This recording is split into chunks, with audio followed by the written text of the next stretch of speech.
नमस्कार दोस्तों, मैं पंकज सिंह एक बार फिर से आप सभी के समझ एक बहुत ही महत्वपूर्ण टॉपिक जो कि चल रहा था उसी की प्रश्नोत्तरी अर्थात एक्सरसाइज लेकर आया हूँ।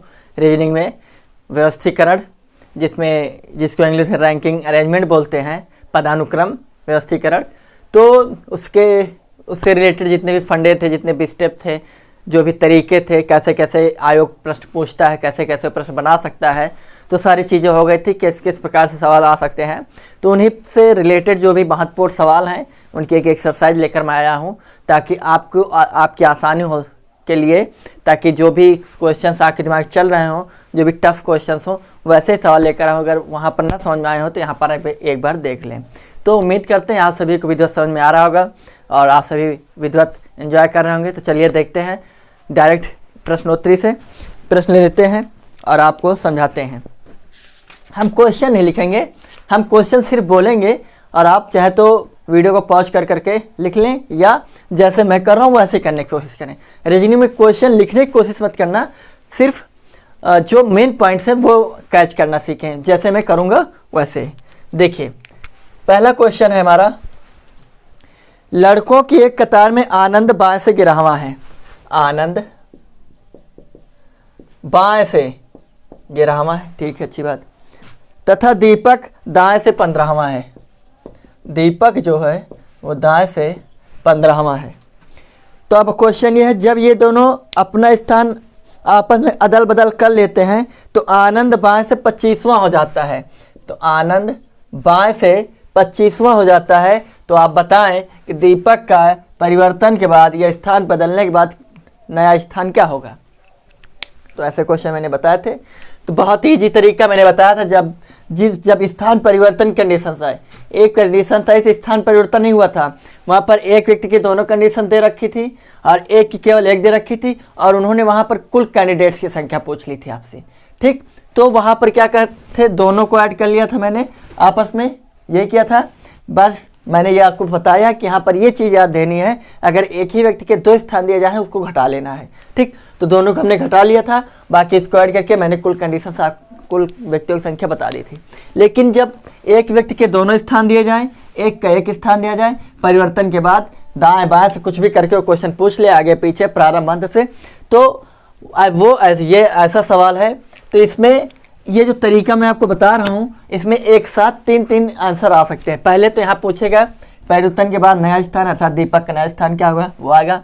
फिर उनके बीच में कितने व्यक्ति बैठे हैं ये, और फिर कुल कितने व्यक्ति हैं। क्लियर, ये था आपका स्थान परिवर्तन या विकर्ण संबंध वाला जो मैंने स्टेप बताया था वो है।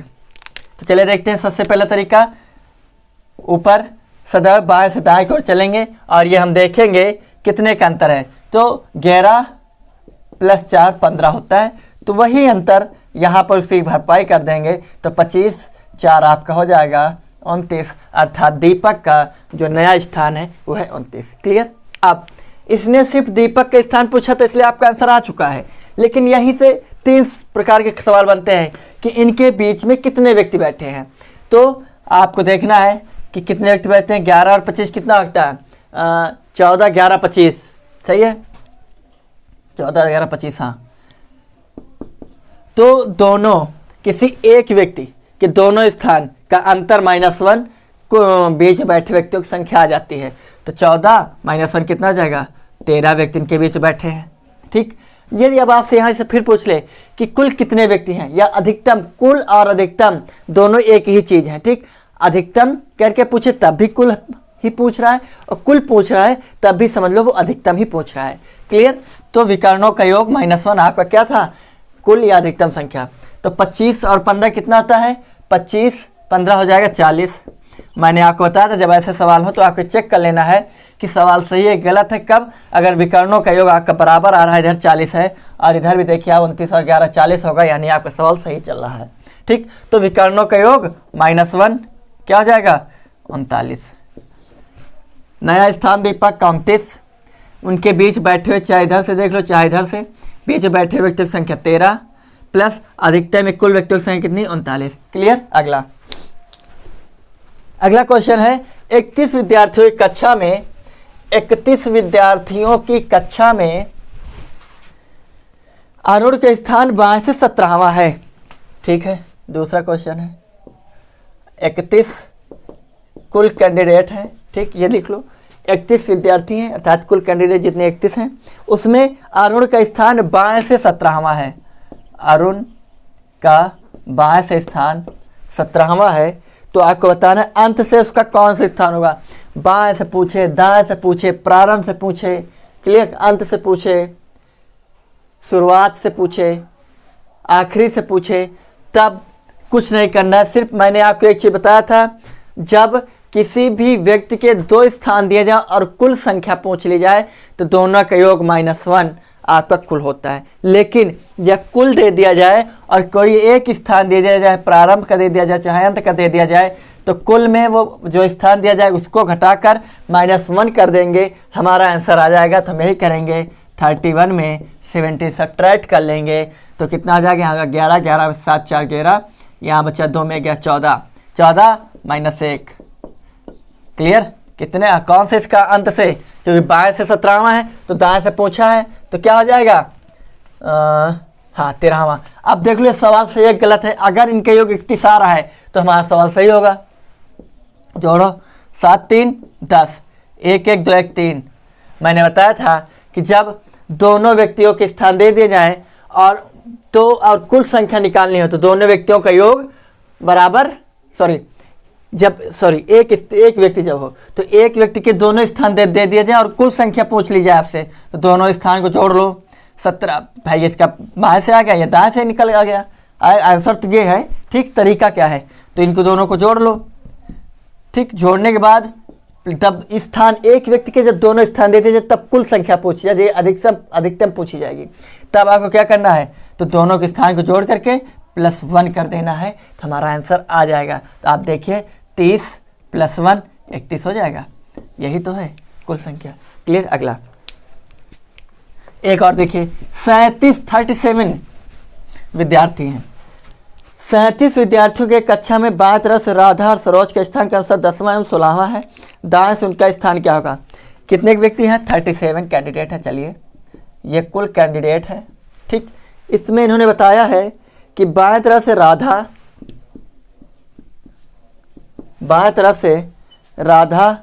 और सरोज के स्थान क्रमशः, राधा और सरोज के स्थान क्रमशः क्या है, 10वां और 16वां है। इनका 10वां है और इनका 16वां है। तो फिर क्वेश्चन पूछ रहा है दाईं ओर से उनके स्थान क्या होंगे, यानी दाईं ओर से उनके स्थान क्या होंगे। तो कुछ नहीं करना है भाई, स्थान दे रखा है, एक स्थान दे रखा है, कुल संख्या दे रखी है, तो क्या करेंगे, एक दोनों को आपस में घटा लेंगे और फिर क्या कर लेंगे, -1 कर लेंगे। चलिए देखते हैं। 37 में 10 घटाएं कितना आ जाएगा, 27, 27 -1 कितना आ जाएगा, 26। क्लियर। अगला गलत करनी मैंने, जोड़ेंगे ना, हाँ +1 28। क्लियर। फिर इसमें क्या करना है, हाँ फिर 37 -16 क्या करेंगे, 1 3 में गया 4, 3 में गया 2 21 और +1 22। अर्थात दाएं से राधा के स्थान 28 है और सरोज के स्थान 22 है। क्लियर। यही मैंने बताया आपको, जब किसी भी व्यक्ति के 2 स्थान दिए जाएं, किसी भी एक व्यक्ति के 2 स्थान दे दिए जाएं, तो दोनों को जोड़कर -1 कर देंगे तो आपका कुल स्थान आ जाएगा। क्लियर। दूसरी चीज़, जब किसी भी व्यक्ति के कुल संख्या दे दी जाए और कुल में से कोई भी एक स्थान दे दिया जाए और अगला स्थान पूछ लिया जाए, तो कुल में से उसको घटा देंगे, +1 कर लेंगे, आपका आंसर आ जाएगा। क्लियर। चलिए 28 और 22। अगला क्वेश्चन है आपका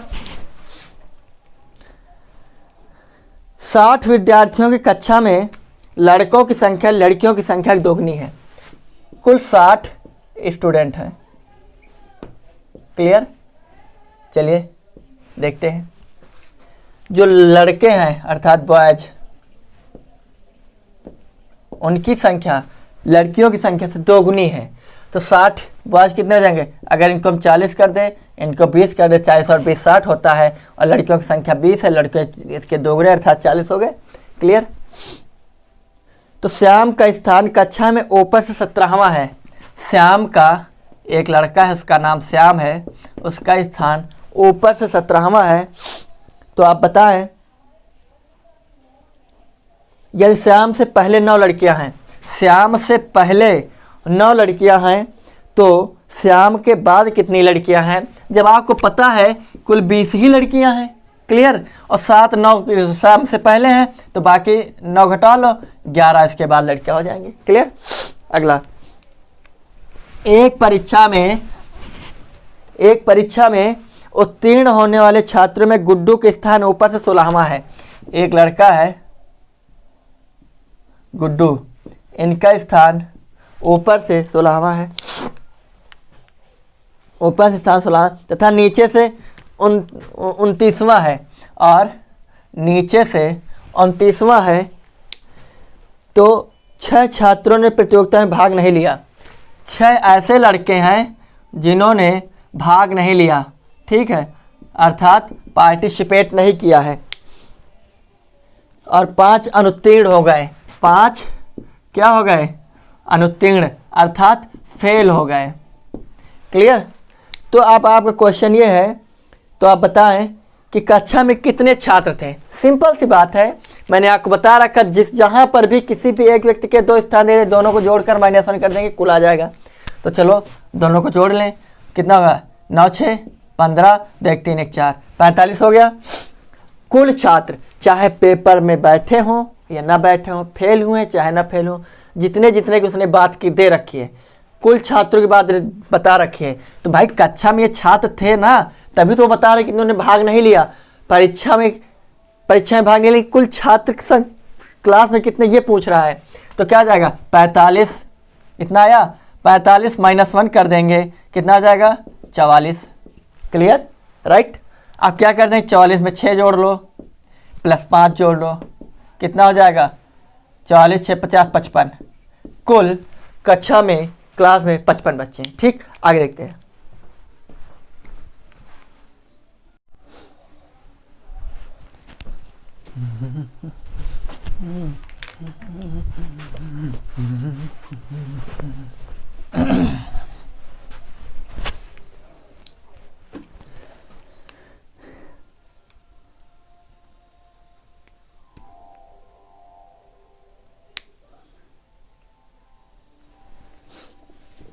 अगला क्वेश्चन देखिए, 80 लड़कियों की कक्षा में टोटल कितने लड़के हैं? 80 बॉयज इन क्लास।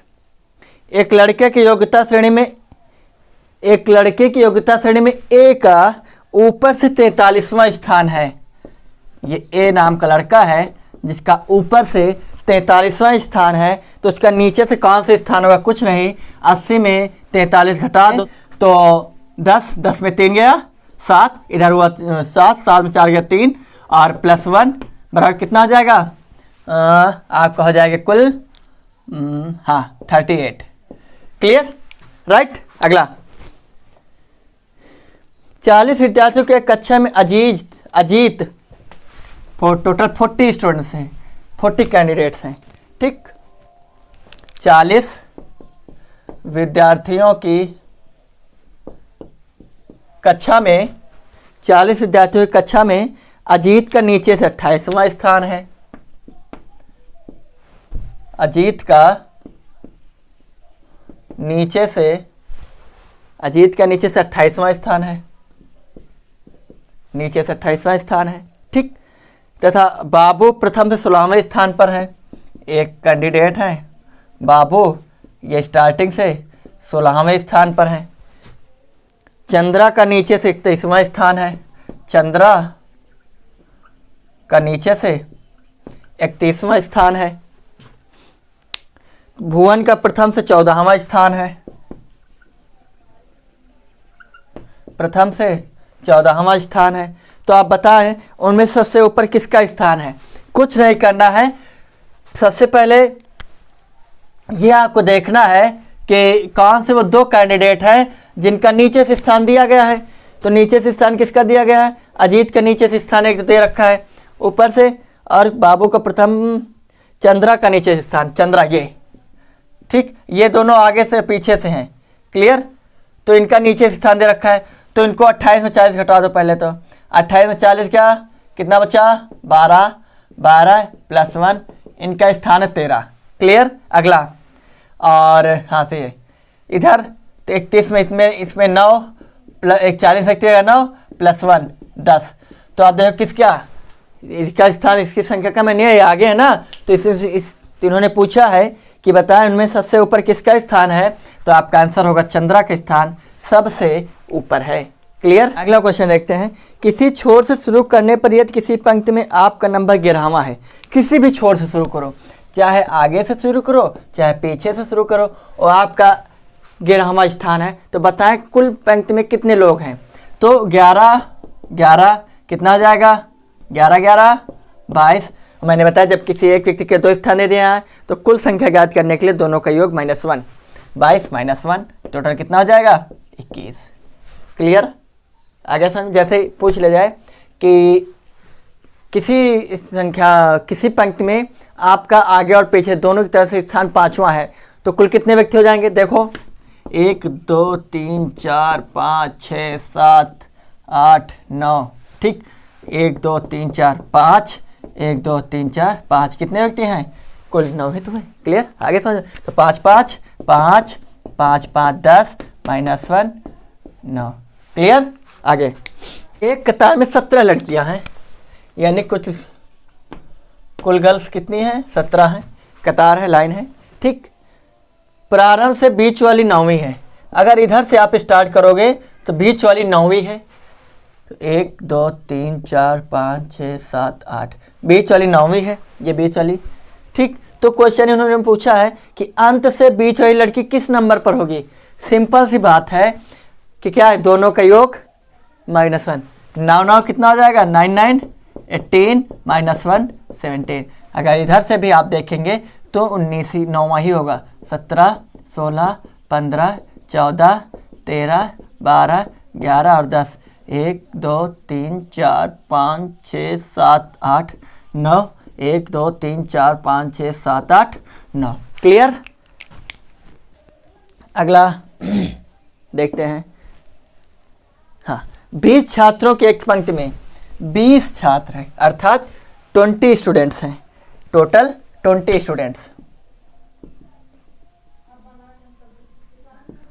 स्टूडेंट्स, ठीक। एक पंक्ति में आर दाईं ओर से 5वें स्थान पर, आर जो है वह दाईं ओर से 5वें स्थान पर है, तथा टी बाईं ओर से 4थे स्थान पर है, तथा टी 4थे स्थान पर बाईं ओर से। तो बताएं आर व टी के मध्य कितने कैंडिडेट होंगे? तो कितने हो जाएंगे? 5 4 9, 9 को 20 में घटा दो 11, कुल कितने? क्योंकि अगर देख लो अब यहीं पर अगर आप कहते कुल 20 कैंडिडेट्स हैं, ठीक, तो चाहे टी मान लो चाहे आर, दाएं से आर का 4था, आर का 22 का 5वां, तो अब कितने हो जाएंगे? तो 11 -1, क्योंकि अब एक ही व्यक्ति के 2 स्थान दे दिए गए, तब हम -1 कर लेंगे, तब हो जाएगा 10। लेकिन आज इस सवाल में आपका आंसर होगा क्या? 11, क्लियर। क्योंकि दोनों अलग अलग व्यक्ति हैं, तो अलग अलग व्यक्ति है तो दोनों का अपना अपना एक ही स्थान होगा, क्लियर। अगला देखते हैं। अगला क्वेश्चन ये है कि निम्नलिखित में कौन सा अक्षर है, अंग्रेजी और माला से सवाल है ये, कि वह कौन सा अक्षर है जो बाएं से 12वें तथा बाएं से 12वें अक्षर के बाद आता है, और दाएं से 13वें अक्षर से पहले आता है, 13वें अक्षर से पहले आता है, दाएं से 13वें अक्षर से पहले आता है। चलिए देखते हैं। ABCD वो हो जाएगा M, 12-13 अक्षर होता है। चलिए देखते कैसे। ABCD EFGHIJKLMNOPQRSTUVWXY and Z।